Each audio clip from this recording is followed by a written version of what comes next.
આજે નાની વાતમાં ગુષ્ટ ગુડ્રસ ગ્રંથની વાર્તા ગિરધર ગોપાલના નામ ભગવદીની પોથી છે, એમાંથી બધા પ્રસંગો લખ્યા છે. એમાં 56મા પાના નંબર ઉપર ગુષ્ટ ગુડ્રસ ગ્રંથના પુસ્તકમાં 56મા પાના નંબર ઉપર વિરમગામનો પંચાવનો મંડપ. હવે 1902 માગસર સુદ ચતુરાદશીને દિવસે દેશ મેળાપનો મંડપ થયો, એટલે કે આ બધાએ ભેગા મળીને વૈષ્ણવોએ મંડપ કર્યો છે. હવે એ 10 દિવસનો મેળાપ રહ્યો, એનું આપણે અહીંયા વર્ણન સાંભળીએ ને તો બહુ આનંદ થઈ જાય કે પહેલાં આવી રીતે મંડપ થતા હતા. કે વિરમગામમાં સંવત 1902ના માગસર સુદ ચતુરાદશીને દિવસે દેશ મેળાપનો મંડપ થયો હતો. ત્યારે હું વર્ષ 19નો હતો. કોણ? ગિરધર ગોપાલ. તે વખતે બાઈ ભાઈ મળીને 40-50 વૈષ્ણવથી વધારે વૈષ્ણવ મંડળી હતી. એ સ્નેહ મંડળી હતી. એ વખતે ગિરધર પુંજા અલૌકિક હતા, વાતના બહુ જાણકાર હતા. તે અમૃતબા તથા કિશોર વિઠ્ઠલદાસ પટેલ, ગેલાભાઈ, નારણભાઈ, ખુશાલભાઈ, ભગવાનદાસ ત્રિકમદાસ તથા ભૂદરદાસ ત્રિકમલાલ તથા નરોત્તમ દયારામ સિંધમાં હતા. હરજી મૂળજી, પરસોત્તમ નાગર, મૂળજી નાગર, ભીખા દોશી તથા હું ગિરધર, મારો ભાઈ વ્રજલાલ તથા પ્રભુ ભગવાન તથા માણેકચંદ ભૂદર, હરગોવિંદ લક્ષ્મીચંદ તો નાના હતા વગેરે તથા સૃષ્ટિના સર્વ વૈષ્ણવનો ભાવ ઘણો હતો. તે શ્રી ગોપેન્દ્રજી મહાપ્રભુજીની ઈચ્છાથી મહામહોત્સવનો દેશ મેળાપ થયો. શ્રી ઠાકોરજીની સાનિધ્ય દેશ મેળાપની જમકુબાના નામની કંકોત્રી લખી. તેલ તિલક કર્યા, એટલે કે પત્રિકા લખવાનો નિર્ધાર થઈ ગયો, પત્રિકા લખાય છે. તેલ તિલક કર્યા, ધોળ મંગળ ગાયા, કંકોત્રી કંકુએ વધાવી. તે મકનદાસ તથા વગેરે વૈષ્ણવને વૈષ્ણવના ગામ પહોંચાડવા મોકલ્યા. જ્યાં આપણા મહાપ્રભુજીના સેવક છે તેમને ગામો ગામ કંકોત્રીઓ લખાઈ હતી. એમના થોડા ગામના નામ અહીંયા લખ્યા છે. એટલે થોડા ગામ એટલે કે 6 લીટીના ગામના નામ છે, જે આપણે અત્યારે નહીં લઈ શકાય નાની વાતમાં. પણ પાના નંબર 56 ઉપર વિશેષ વિસ્તરણ છે, આપણે વાંચવું હોય તો મળી જશે. કંકોત્રીઓ લખીને હરખાભાઈ દામાભાઈ ને કહ્યું કે સર્વે વૈષ્ણવ સહિત પધારવું. એમ કહીને ગિરધર પારેખ તથા ઘેલાભાઈ વગેરે વિરમગામ આવ્યા. સર્વ સામગ્રી તૈયાર કરવા માંડી. હવે આ બધાયનો મંડપ મનોરથ આપણા ધણીનો છે, એટલે કે બધાયનું પોતાનો જ છે. એ રીતે આ બધા તૈયારી કરવા લાગ્યા. તે વૈષ્ણવ સર્વ મહિલાના અંગ ભેળી હાથો હાથ કામ કરતા. રાત્રે મંદિરે મળીને કીર્તન ગાતા, સર્વે કામ કરતા. વૈષ્ણવના ગાડા બળદ સારું ઘાસ ઘણું લીધું હતું. જો ત્યારે બધા ગાડું લઈને આવે ને તો પહેલાં બળદ હાટું ઘાસ લઈ લીધું હતું. સરપણ ઘણું લીધું હતું. રસોઈ કરવાની જગ્યા શંકરદેવજી નામના ઘરના આથમણા કરે રાખી હતી. વૈષ્ણવના ઉતારા સારું ઘરો માગી લીધા હતા તથા ગાડા બળદને છોડવા ડેલા માગી લીધા હતા. ગાડાના બળદને છોડીને ક્યાં ડેલામાં રાખવા એના માટે ડેલા માંગી લીધા હતા. વૈષ્ણવને તો હોય, પણ ગામના લોકોને બહુ આનંદ હતો કે ગામમાં એક મહાજગન થવાનું છે. માગસર સુદ દસમને મેં ઢાઢિયા જેઠાભાઈ અને તેમના ભાઈ મેઘજીભાઈ પ્રથમ આવ્યા. એમણે મંડપ ખડો કરવા સામાન બતાવ્યો. મોદો હેઠે બિછાવવા તથા મંડપે બાંધવા ઘણી ભેગી કરી હતી. શિયાળાની રાત હતી, એટલે કે વૈષ્ણવને ઓઢવા ગાદલા 3 નાતો તથા શ્રાવક વાણિયાને ત્યાંથી માંગીને એકઠા કર્યા હતા. એ વખત હું ગિરધર અદાલતમાં કારકુન હતો. એથી મને શ્રાવક વાણિયા વગેરે બધાય મને ઓળખતા હતા. એથી ગોદડા એકઠા કરવા હું ફરી ભેગા કર્યા હતા. મંડપનો સ્તંભનો મોભ નાથા હીરાવાળાનો મોભ હતો, ત્યાંથી લાવ્યા હતા. મંડપ વચલા પા વચ્ચે ખડો કર્યો હતો. તેની શોભા ઘણી સારી હતી. મંડપ માગસર સુદ 12 ખડો થયો. ઉપર ધજા કળશ ધર્યા. મંડપમાં એ ચંદરવા તથા તોરણ તથા ચાકડા ફરતા બાંધ્યા હતા. હેઠે મોદો બિછાવી હતી. અગાઉ મોદો બધી તૈયારી કરી હતી ને.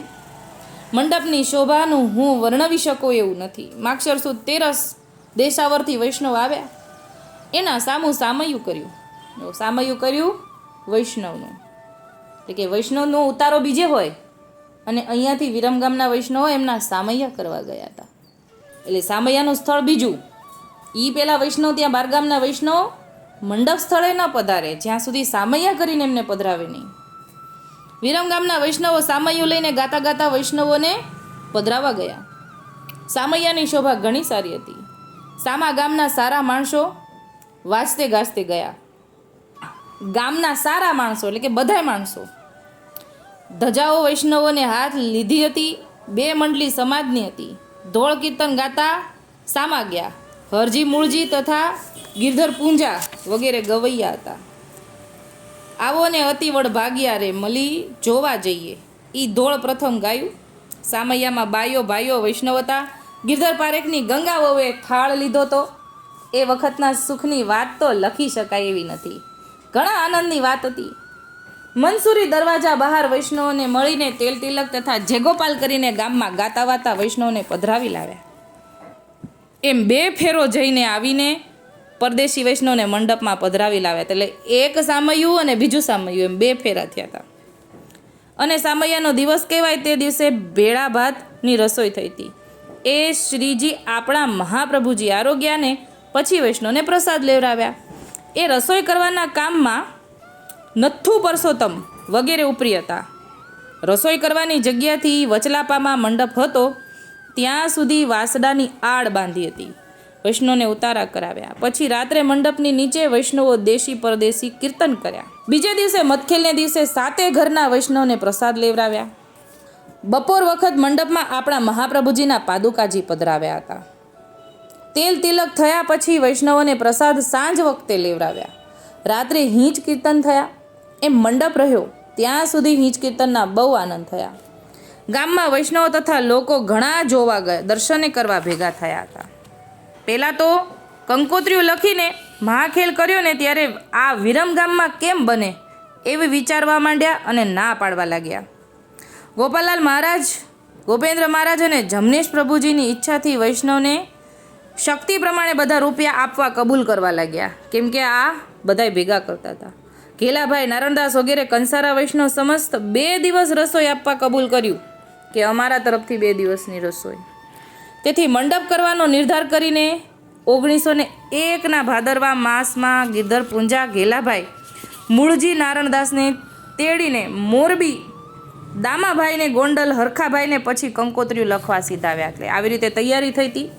ગામના વૈષ્ણવના લોકો, હવે આપણે ઓલા અનુસંધાનમાં આવી જઈએ કે ગામના વૈષ્ણવના લોકો ઘણા જોવા તથા દર્શન કરવા ભેગા થયા હતા. ગોંડલના વૈષ્ણવની, મોરબીના તથા રાણપુરના, લીંબડી તથા વઢવાણ, ધાંગધ્રા વગેરેના ગામના ઘણા વૈષ્ણવો મળ્યા. બાય ભાઈ હિંચ કીર્તન કરે. રાસના ખેલની રીત આપણા મહાપ્રભુજીની શ્રી ગોપાલલાલજીમાં ગોપેન્દ્રલાલજીના કળિયુગમાં પ્રગટ કરી છે. પૂર્વે ગોપીજનોને અભિલાખ રહ્યો હતો તે પૂરી કરવા કળિયુગમાં શ્રી વલ્લભકુળમાં પ્રગટ થઈને રાસનું સુખ આપ્યું. 9 દિવસનો મેળાપ રહ્યો. વૈષ્ણવોને બપોર વખત ભેળું ભાત લેવડાવતા. સાંજરે મીઠી સામગ્રી શ્રીજી આરોગે એ જ વૈષ્ણવ લેતા. સવારમાં નાના છોકરા વૈષ્ણવના હોય ને તેને વૈષ્ણવને ઘેર ઉતારો હોય ને ત્યાં એ વૈષ્ણવ પ્રસાદ લેવડાવતા. વૈષ્ણવ પરદેશી આશરે 400-500 પરદેશી મળ્યા હતા. 2 રસોઈ ઘેલાભાઈ વગેરે અને કંસારા વૈષ્ણવ સમસ્તે આપી હતી તથા 1 રસોઈ ગોપાલ મોદીએ, 1 રસોઈ બજારના સર્વ નાણાવટીએ આપી હતી. ત્રિકમ વેલાએ ₹200 આપ્યા હતા. પરચુરણ ઉઘરાણું થયું હતું અને એમાંથી મધખેલ, હવે પછી પાછું ઉઘરાણી થઈ હતી, એમાંથી મધખેલ અને બાકીની રસોઈ ઘાસદાણા વગેરેનો ખર્ચ એમણે ઉપાડ્યો હતો. મોકળથી ધુંધીભાઈ તથા ભાવનગરથી નાગજી રાજગર, એમના પુત્ર ઘેલાભાઈ રાજગર આવ્યા હતા. મતખેલના દિવસની ભેટ લખાણી થઈ તે આપણા મહાપ્રભુજીના શ્રી ગોપાલાલજીના ગાદી તકીએ પહોંચાડી. ગાદી તકી એટલે ગોકુળ પહોંચાડી. ત્યારે ગાદી તકિયાનું જ સ્વરૂપ બિરાજતું હતું. એ વખતે ગિરધર પારેખ બહુ સમજુ અને સુઘડ હતા. એમનું વચન કોઈ ઉલ્લંઘે નહીં. જેને જે કામ બતાવ્યું એ કર્યા વિના રહે નહીં. લખા ગોપાલ, હરજી પટેલ, ભાણેજ તે વૈષ્ણવોને પ્રસાદ લેવડાવ્યા. ભેગા કરવા, એમની બરદાસ્ત કરવાનું કામ કરતા હતા. એ વખતે વૈષ્ણવ મંડળનું જૂથ હાલ કરતાં બાઈભાઈનું ઘણું હતું. એમાં ઘણા વૈષ્ણવ પણધારી હતા. હાલ તેવું જૂથ હવે નથી, પણ આપણા મહાપ્રભુજીના પ્રમેયબળથી હાલ પણ જૂથ તો ઠીક છે. મંદિર નવું બને છે તેમાં ઘણી મહેનત એક મનથી કરે છે.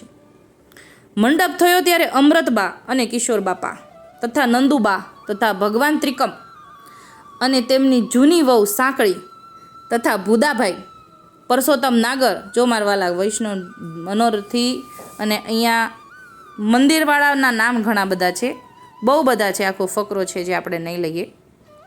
પ્રભુદાસ હલીમ મંડપનો દોર છૂટ્યા પછી ચાલી ગયા. હરજી શંકર વગેરે ઘણા વૈષ્ણવો હતા અને ભીખા દોશી પ્રભુદાસ દયારામ હતા. તે પ્રભુદાસે તથા મારા ભાઈ વ્રજલાલે મંડપમાં માળા બંધાવીને દાન લીધું હતું. માગસર વદ સાતમને દને મંડપનો દોર છૂટ્યો. તે વખતે ગોંડલથી માનબાઈ આવ્યા હતા. ધોળ કીર્તન રસિક બોલતા હતા અને તે દિવસે વૈષ્ણવ વિદાય થયા. પણ દમાબાઈ તથા નાગજી રાજગર ઢાઢિયા જેઠાભાઈ રહ્યા હતા. તે પછી બાગમાં મનોરથ થતા અને વૈષ્ણવને આનંદ મનાવતા હતા. આ લખ્યું છે 1939 કારતક સુદ 11ને દિવસે. ગિરધર ગોપાલના છે ગોપાલ. તો આ રીતે મંડપ કર્યો હતો. આ તો આપણે બહુ ઓછું લીધું છે, 4 પાના જેટલું વિસ્તારથી લખ્યું છે. એટલે અત્યારે આપણે જોયું ને, પહેલાં જે માંડવો થતો હતો ને, બધાનો સેવા, જેને સેવા જે આપી શકે, જેને જેટલું ઠાકોરજીએ પધરાવ્યું હોય, વિશેષતા રસોઈ કરવાની, પીરસવાની, એ બધી પોતે જાતે કરતા હતા. આમાં કોઈને દ્રવ્ય દઈને કોઈ પણ પ્રકારની સેવા લીધેલી નથી. અત્યારે આટલું જ બોલીને નાની વાતને વિરામ આપું છું. બોલો શ્રી ગોપાલ લાલ કી જય.